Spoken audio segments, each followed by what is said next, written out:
Coucou à toutes et à tous, j'espère que vous allez bien. On se retrouve aujourd'hui pour faire une petite création avec la dernière collection de Béatrice Garny, Jour heureux. Avec cette collection très printanière, j'ai eu envie de faire une petite carte dans son enveloppe, mais un format un peu particulier. Donc je commence par venir faire mon enveloppe qui fera 3 1/2 par 4 1/2, ce qui nous fait 9 cm par 11,5. Pour celles qui ont un massicot en inch, il faut que vous coupiez votre papier dans un format 6 1/2 par 6 1/2.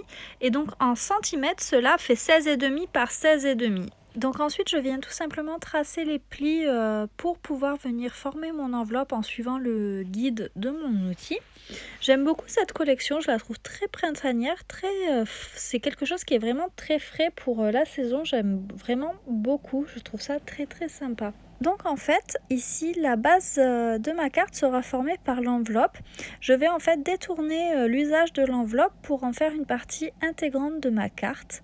Donc ici, ensuite, je viens ajouter un petit mot qui vient d'une carte PL de la collection toujours de Béatrice Garny. Souris. C'est le printemps, je trouvais ça très sympa et ça allait très bien avec ma carte. Et pour envoyer une petite carte à une scrap copine, en ce moment, je trouvais ça idéal comme petit message. Au départ, je pensais tout simplement glisser ma carte PL à l'intérieur de mon enveloppe, mais je trouvais ça un peu trop simple, je n'étais pas convaincue et j'ai choisi de faire un format complètement différent, ça m'est passé par la tête. Comme quoi, parfois, on commence une création et puis la créativité prend le dessus et on finit avec quelque chose de complètement différent de ce qu'on avait imaginé au départ. Donc ici, je suis venue couper en fait des bouts de papier dans la collection de la même taille que ma carte PL et je vais venir habiller ma carte PL comme ceci.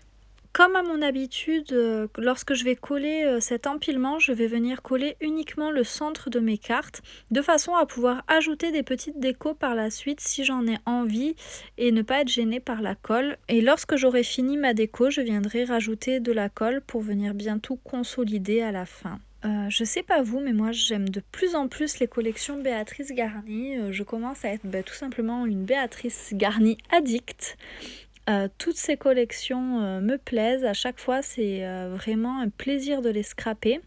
Donc là, pour venir décorer mon enveloppe, j'ai choisi d'utiliser la planche d'étiquette qui est comprise dans la collection. Et je vais venir choisir le petit moment que vous voyez ici, puisqu'il allait bien avec les couleurs des fleurs qui sont présentes sur mon enveloppe. Je trouvais ça assez sympa de faire un rappel de couleurs et là je vais utiliser une planche d'étiquette d'Ephemeria, donc dans les couleurs toujours vertes et jaunes de cette collection, pour venir faire un effet empilement d'étiquettes autour de mon petit mot moment que j'ai choisi. Donc j'ai également ajouté du fil doré, ça vous commencez à voir à peu près sur toutes mes créations, il y a un petit peu de fil comme ça, je trouve que ça apporte une touche très sympa.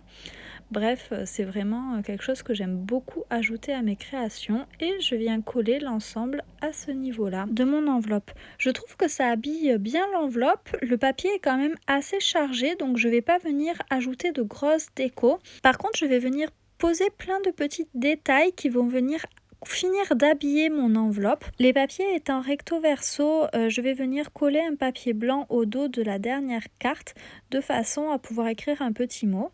Donc pour commencer, je suis venue ajouter quelques gouttes de nouveau, je ne sais pas exactement comment on le dit. Et donc voici ce que ça donne une fois fini. Donc je suis venue ajouter quelques nouveaux drops, des petits sequins, une breloque et enfin sur ma carte j'ai ajouté donc des sequins, des nouveaux et un petit nœud. Donc j'espère que cette vidéo vous aura plu. Je vous dis à très vite pour une nouvelle vidéo et je vous fais plein de gros bisous.